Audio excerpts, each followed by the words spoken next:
chào mừng quý vị và các bạn chúng ta cùng đến với chương trình Yêu là cưới.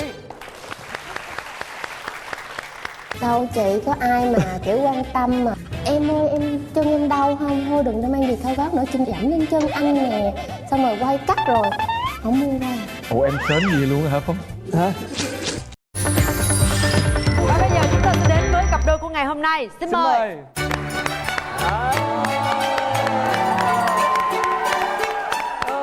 Rồi, mời hai em. Một gương mặt quá quen thuộc, chắc là nhiều người coi xong sẽ tiếc nuối dữ lắm. Nay bỗng nhiên đẹp trai lạ. Dạ em tên là Nguyễn Hoài Trúc Thanh, thì em là nhân viên văn phòng, đã quen được với Phúc 3 năm. 3 năm. Dạ hôm nay mang Phúc tới đây. Chị hiểu mục đích của em rồi. Mà em có được sự đồng tình của Phúc không? Em nghĩ là chắc Phúc đồng tình đúng không Phúc? Ai nói em là anh đồng tình? Vậy là đi xuống bước rồi. Anh đồng ý, em không đồng tình. Thôi cũng phải giới thiệu đi Phúc. Mình xin tự giới thiệu, mình là Nguyễn Xuân Phúc. Năm nay thì mình 26 tuổi và hiện tại đang là diễn viên điện ảnh. Vợ em hôm nay muốn khẳng định chủ quyền. Cái gì biết liền luôn.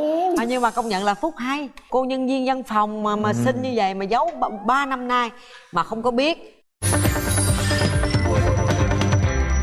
Thế rồi bây giờ mình quay lại 3 năm trước, hai người gặp nhau ở đâu và như thế nào? Trước khi mà em làm văn phòng á thì em cũng đi quay như Phúc. Dạ em, nhưng mà thường thì em đi quay quảng cáo, thì lúc đó Phúc mới vào Nam thôi. Job đó thì em là cô dâu, Phúc là đúng rồi. Em với anh là cô dâu. Em quen Phúc ở nhà làm cô dâu rồi.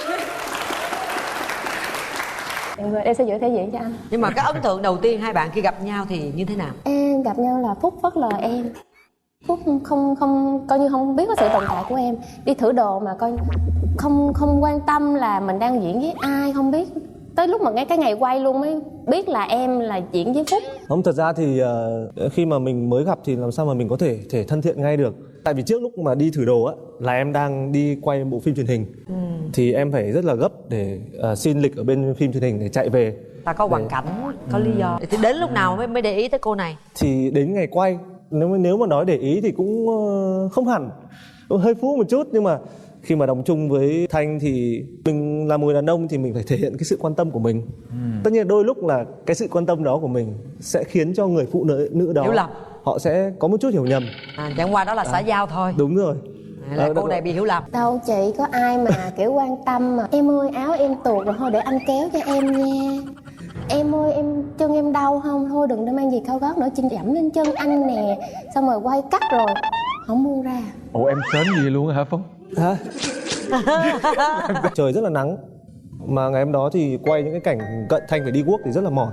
Em mới nói là thôi không phải đi guốc đâu, dẫm lên chân anh cái này, thế là đủ cao rồi, đỡ phải đi guốc, đỡ phải đau chân. Anh đau được rồi chứ em đau anh không này. Vậy mà cô nào mà không chết. Rồi em mới đi với chị, không khi nào mà nghe em nói được câu hồi nãy trời mưa đó, em lấn chị mém té xuống. Trời ơi, người ta một tay cầm dù, người ta ôm bãi vô lòng thì mà còn lớn nữa. Cầm dù thì che mình không, tôi ướt mem bên này. Sao không nói? Phải ga lăng chứ. Có thấy đâu mà ga lăng. Tường, hãy nép vào lòng Bảo. Thì ôm đây rồi. Thôi quay lại là rồi đến lúc nào thì mới là chính thức hẹn hò với nhau? Chính thức hẹn hò thì 2-3 tháng. Trong khoảng 3 tháng đó thì em bị bỏ bom 3 lần. Hả? Bỏ bom là sao? Là hẹn mà không tới. Sao kỳ vậy Phúc? Thực sự là em chưa có để ý mấy. Lần đầu tiên thì cảm thấy là có bị nhanh quá không nhỉ? Gần đến ngày đi cancel, báo với Thanh là thôi anh bận rồi. Đến lần sau nữa thì gần đến hôm đi chơi thì mình hết tiền. Thế thôi bảo là anh bận, anh đi làm rồi, thôi hẹn em lần sau. Lần sau nữa là lần thứ 3, thấy hơi cảm thấy hơi có lỗi một chút. Thấy hơi kỳ kỳ rồi đó. Hơi kỳ đấy. Nhưng chưa kỳ hẳn đâu, hơi kỳ thôi. Thì cũng có nói chuyện, xin lỗi mà 2 lần trước để em phải chờ. Thôi anh cố gắng lần này anh sẽ thu xếp công việc. Nhưng mà không hiểu sao đến gần lúc hẹn lại thấy chán, không thấy có hứng lắm. Thôi lại hủy tiếp. Công nhận em mặt dày ghê luôn á. Vậy mà sau đó vẫn có cơ hội hẹn hò hả? Sau đó thì tiếp tục. Lúc này lần thứ 4 mới là cái lần mà em cảm thấy thực sự là cắn rứt. Thế là lần thứ 4 là đi thiệt. Mà tại sao 3 lần rồi mà em vẫn đi, chị không hiểu luôn á. Em mê trai chi dữ vậy? Thì đó em cũng không hiểu em luôn. Xong giống như là bị ông này bỏ bùa á. Từ trước giờ mà chưa ai dám làm vậy với mình. Mình tức quá, phải đi, mình phải gặp cho được cái thằng này, mình phải cua được nó, xong mình hành hạ nó. Thua em rồi chị. Mà có hành hạ được nó không? Có không anh? Đâu có, đời em chưa bao giờ hành hạ anh đúng. Không, chị nhìn em hôm nay ăn mặc diện thế này thôi, nhưng bên trong nhiều tổn thương, Toàn nhiều nát vết rồi, thương. đúng không em? Toàn nát Nhiều hết nỗi rồi. niềm lắm. Nội Rồi. thương. Cái chuyện tình này là chắc có ghen tuông nhiều đúng không? Trai xinh gái đẹp vậy dễ gì mà xung quanh bao không nhiêu có. người xung Ở quanh đó vệ tinh nhiều lắm. ai ghen ai trước? Tất nhiên là Thanh ghen trước ạ. Sao em? Chị nghĩ nó cái thánh thả thính đây nè, ngồi đây chứ đâu. Từ Facebook cho tới bên ngoài rải thính, mà không phải thính này nó quăng lưới luôn rồi. Mình tức quá trời, kêu anh ơi em đọc được hết đó, em biết hết đó, sao anh cứ vậy hoài vậy? Anh đâu có gì đâu em, thì mình nói chơi xã giao vui mồm á. Trời ơi sao mãi anh vui quá trời, anh vui hoài vậy luôn. Mình là nghệ sĩ mà, thế nên đôi khi là mình phải tương tác với cả mọi người, tương tác với khán giả. Cái chuyện mà mình nói vui nói giỡn mọi người là chuyện bình thường. Đương nhiên là mình không có cái gì với người ta là được. Vô chị Tương. Chị Tường, Chị để vậy thôi chị Tương. chỉ tương tác với mẹ bạn nào đẹp thôi. Đó. Thì mới tức Anh phải tương đi tác hết với mọi người. Ai lại Em phân bì ơi đấy. em ăn gì chưa, trời nắng lắm, đừng đi chỉ đâu có mà anh bạn nghe. đơn giản, chị không có nói nhiều. Anh cũng kết bạn Facebook, mà chị vô cái bạn bè của anh chị coi thì chị toàn thấy toàn là con gái không thấy đàn ông. Mà toàn là mấy cô sexy. Tôi cái việc cho anh thả thính chừng 2-3 tháng tôi vô tôi xóa hết. Tôi chỉ chừa lại mấy người nào già, mấy người nào xấu, con nít với trẻ em. Còn cô gái là tôi xóa chặn. Dạ chị em học. Rồi em xử lý thì sao? Em kêu giờ không yêu nữa, chia tay đi. Xong quay qua khóc lóc năn nỉ. Anh hứa lần sau anh không bao giờ tái phạm nữa em ơi. Rồi khi mà hai bạn bắt đầu quen nhau như thế, hai bạn có nhớ cái nụ hôn đầu tiên rồi những cái cảm xúc đầu tiên dành cho nhau không? Lần đi coi phim đúng không? Không má. Không mà. Cô dâu ở nhà mà. Nụ hôn đầu tiên thì nó cũng là một cái nụ hôn nó hơi núp né, hơi giấu giếm một chút. Khi mà cả hai đứa tụi em yêu nhau á thì cũng vấp phải rất nhiều cái rào cản từ gia đình. Mà chủ yếu là từ gia đình Thanh. Ba của Thanh ấy là một người rất là khó tính, cương trực và nói chung là làm về nhà nước, cho nên là lúc nào cũng rất là nghiêm nghị. Nói thẳng ra là ba Thanh không thích nghệ sĩ. Khi mà ba Thanh mới biết Thanh quen em, ba Thanh cực kỳ khó chịu và cực kỳ ghét. Ba Thanh lúc nào cũng nghĩ em là một cái người ăn chơi, rồi là không chung thủy, rồi là công việc thì bấp bênh các thứ. Khoảng 1 năm rưỡi đến 2 năm đầu khi mà chúng em yêu nhau, Cũng xui là từ lúc mà tụi em về xin cưới á, tại vì Phúc á là được cái đẹp trai thì cũng không đẹp lắm, nhưng mà trai mặt cực kỳ, đuổi cỡ nào cũng qua luôn. Kiểu ba em thấy cũng miệt mài đưa đón em, xong rồi nói cỡ nào thì cũng qua, xong rồi nhà có việc gì cũng phụ đỡ rồi này kia, thì cũng xui không nói ra thôi. Nhưng mà lúc đầu không chịu là chỉ là không thích ra mặt hay là cấm luôn? Em mà còn yêu nữa, đi ra khỏi nhà không nói là nhớ là rất là khuya, tuổi thân kéo vali đi khỏi nhà. Thì hiện giờ là thời điểm này là ưng bụng chưa? Thời điểm giờ thương lắm, thương rẻ lắm. Dạ được rồi. Còn cô này cô cũng đẹp nghe em. Nãy giờ nói chuyện ghen của em không, cô này chắc là xung quanh cũng có nhiều người ve vãn lắm chứ Phúc. khoảng thời gian mà năm đầu mà tụi em yêu nhau ấy là em mới chập chững bước vào trong này. Em bỏ lại hết cái sự nghiệp của em ở ngoài Hà Nội, em vào đây em làm tại từ con số 0. Và Thanh lúc nào cũng là một cái người mà luôn luôn sát cánh bên em. Thậm chí là có những cái khoảng thời gian mà em không có một công việc gì để làm, em ngồi chơi ở nhà 2-3 tháng trời, trong bóp của em là không có một đồng nào. Và thậm chí là có những lúc là Thanh không có tiền, Thanh sẵn sàng đi vay ở những chỗ khác để giúp em trước đã, rồi Thanh thì bản thân Thanh tính sau. Thì em biết được điều đó thì em thực sự là rất trân trọng cô gái của đời mình. Thật sự là nói thẳng ra là nếu như mà nhiều người khác mà gặp phải trường hợp như em thì có khi là họ sẽ bỏ em trong một nốt nhạc. Em chắc chắn một điều là như vậy. Vậy rồi ghen chỗ nào? Có gì đâu mà ghen. Nó có nguyên nhân. Và sau khi mà em biết được là Thanh có rất nhiều người thích và họ tặng quà, họ đem quà đến tận nhà tặng Thanh luôn á. Ở trong một cái lần mà Thanh đi tham gia một cái party ở công ty, và Thanh có nói với em là hôm nay em về trễ. Tối hôm đó thì Thanh đi ăn xong rồi vào một cái club, nhưng mà chắc là hôm đấy là vui Cũng quá có đà, sung. gọi điện cho em thấy là líu hết cả lưỡi vào rồi. Em biết rồi, thôi được rồi, ở đấy đi, anh tới anh đón. Thì khi mà em tới thì cũng muốn là đưa Thanh về, nhưng mà tại vì mấy chị ở trong công ty cũng biết em, cho nên là cũng muốn em ở lại để tham gia với mọi người cho vui. Và trong cái lúc mà mọi người đang vui vẻ với nhau thì vô tình em nhìn thấy là những cái người đồng nghiệp nam ở công ty của Thanh ra mời rượu rồi khoác vai bá cổ. Thế mình hơi bị sững người một tí. Bởi vì thực ra là khi mà tụi em yêu nhau ấy, em không có công khai, cho nên là ở công ty của Thanh rất ít người biết em là bạn trai của Thanh. Cũng tự an ủi bản thân là Tại ta không biết. Đúng rồi, tại người ta không biết. Xong rồi đùng một cái có người ra thơm vào má Thanh một cái. Cuối cùng Thật sự là lúc đấy em hơi choáng, rồi cuối cùng dám là sờ về hiện vật của mình. sờ vào hiện vật. Bạn phải bắt qua tay. Nhưng mà thực sự là lúc đó em không hiểu vì sao em lại có thể kiềm chế tốt đến như vậy. Bình tĩnh tự an ủi bản thân. Không sao Phúc ơi. Bởi vì người ta không biết Thanh đã có bạn trai. Ngoài cái sự việc đó thì có những cái biến cố gì mà hai người phải Có một cái biến cố này nữa, đó là chúng em trong khoảng thời gian yêu nhau thì đã rất nhiều lần chia tay. Cái lần chia tay này có lẽ là một cái lần rất là kinh khủng. Vì sao?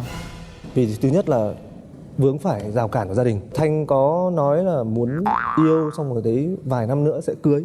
Mình yêu bây giờ mình còn chưa có một cái gì ở trong tay. Thực chất đó là trong lòng em nghĩ là em muốn là cả hai cùng say. Thà là chậm nhưng mà cả hai cùng say còn hơn là đợi một người say người kia vào thì nó tới bao giờ. Thế thì tại sao cái lý do gì mà phải chia tay? Tại vì Phúc lúc đấy là cũng tự ti, kiểu như mình chưa có cái gì hết mà áp lực quá, kiểu giống như là bây giờ cưới xong rồi không biết phải làm như nào, sợ là không lo được cho em hay này kia thì cũng ấy. Xong rồi mà lúc đó cũng cãi nhau, xong em nói thôi chia tay đi. Thì bình thường em nói chia tay á, em nói cứng lắm nhưng mà Phúc không bao giờ đồng ý. Chưa bao giờ Phúc đồng ý chia tay, mà lần đó là Phúc đồng ý. Đồng ý thì nếu như mà vậy thì cũng đồng ý chia tay. Bao lâu chia tay lần đó, được bao lâu? Thanh là người nói ra đầu tiên và em là người chốt cuối cùng. Thực sự lúc đấy rất là căng thẳng, rất là buồn. Thôi em cũng nghĩ Thanh là chắc có lẽ là dừng lại thôi.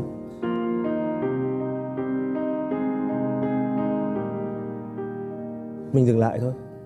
Duyên mình đến đây là hết rồi. Và đương nhiên là chúng em đã chia tay nhau trong vòng nửa tiếng đồng hồ. Nghiêm trọng. Nghe kể câu chuyện dài ơi dài luôn. Chia tay nửa tiếng.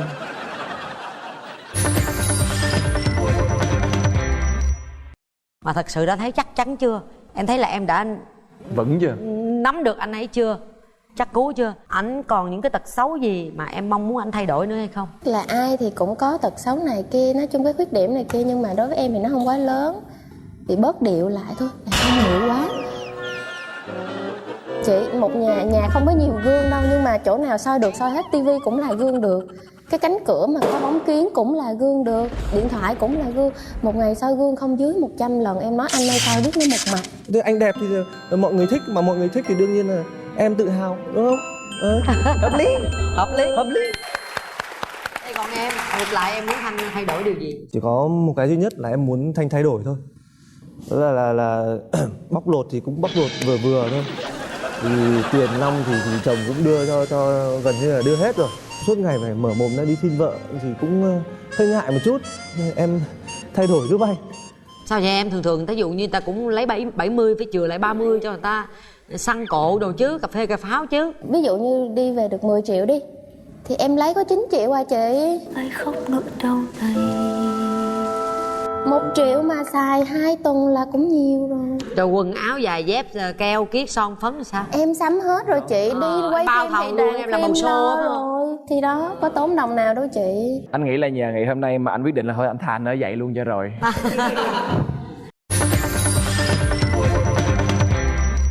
Rồi có cái từ đây đến ngày kết hôn thì còn có cái khó khăn gì không? Dạ thì tụi em cũng chuẩn bị tương đối cũng gần xong rồi. Em thấy khó khăn thì nó đều nó rải đều. Tại vì bây giờ hai đứa đều là tự lo cho đám cưới của mình. Nắm tay nhau đó, công khai công bố chủ quyền vậy là hợp lý. Đừng có để cho mà nghĩa là tự do. Cứ cho tự do nha Thanh. Tự do nhưng mà tự do trong khuôn khổ. Em cũng phải chia sẻ thật một điều là trước đây khi mà yêu Thanh ấy, cái lịch sử tình trường của mình cũng khá và em cũng hơi hời hợt một chút. Nhưng mà không hiểu sao với cô này nó là xuất phát ở trong tim của mình. Vui buồn sướng khổ họ đều bên cạnh mình, họ chưa bao giờ rời bỏ mình một phút một giây nào. Thì mình thực sự rất trân trọng điều đó. Chúc hai em sẽ hạnh phúc và cố gắng cho công việc cho tốt hơn để cái mái ấm gia đình của mình sau này nó thật là vững chắc, thật là tuyệt vời. Chúc mừng hai em. em muốn dành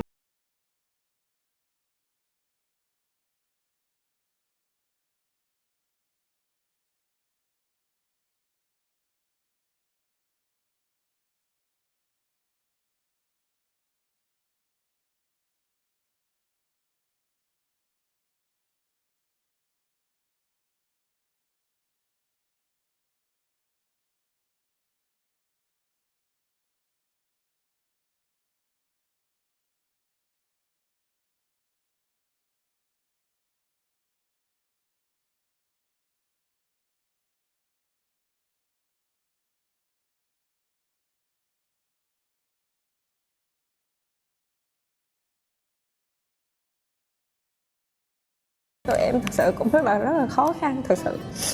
Hai đứa đều là không có gì trong tay, hoàn cảnh của gia đình hai bên này cũng không phải khá giả gì, nhưng mà hai đứa hiểu nhau, tin nhau, cố gắng với nhau tới giờ này thì em chỉ hy vọng là sẽ được càng lâu càng tốt. Bây giờ mới 3 năm, em muốn 30 năm nữa, 300 năm nữa cũng được. Chúc cho tụi em có một cái mái ấm gia đình thật sự là vững bền. cảm ơn anh chị ạ, cảm ơn mọi người ạ.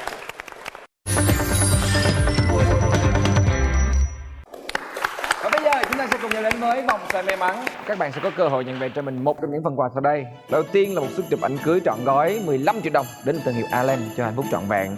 Chúng ta có một voucher quà tặng trị giá 2 triệu đồng đến từ Moment Baby Casting, khuôn đúc tay tình yêu. Chúng ta cũng có một thẻ xem phim trị giá 1 triệu đồng đến từ Cinebox. Và ngoài ra là những chiếc bình sữa thần thánh và dễ thương của chương trình Yêu Là Cưới. Chụp hình cưới chưa? Không sao đâu. Em chụp thêm cũng được. Rồi mời hai em. Quay đi em. Nhưng mà em nghĩ bình sữa là hợp rồi nè. Từ khoan em là cái người mà gọi là quản lý hết tài chính rồi, cho nên là hôm nay cho anh được Thôi thôi Quay coi. Quay thì cũng lý do dài. Này chắc đuổi bốc lột chỉ bốc lột tiền gì. Này mới vậy.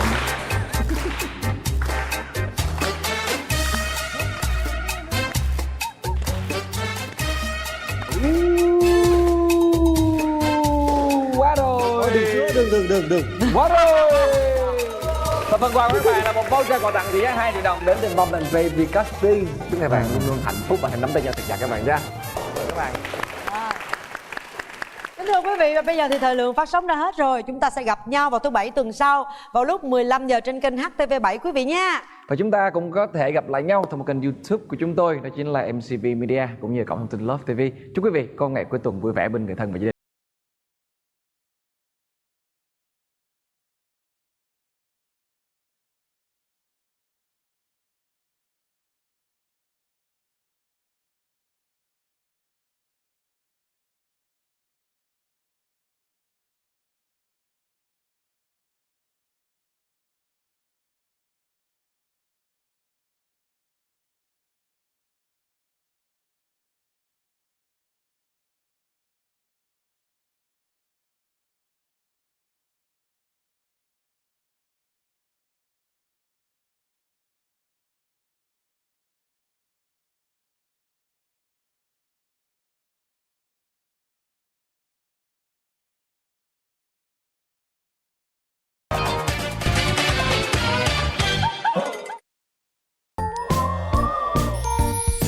Yêu làm cưới.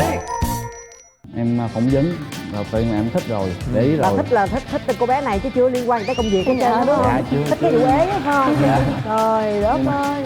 Em cũng Ủa mới câu xin- hỏi phỏng vấn có là có bạn trai chưa nữa hả? Dạ có, phải hỏi. Cả đậu luôn, khỏi cần hỏi công việc gì nhiều hết không? Hãy đến với Yêu Là Cưới vào lúc 15 giờ thứ Bảy hàng tuần trên HTV7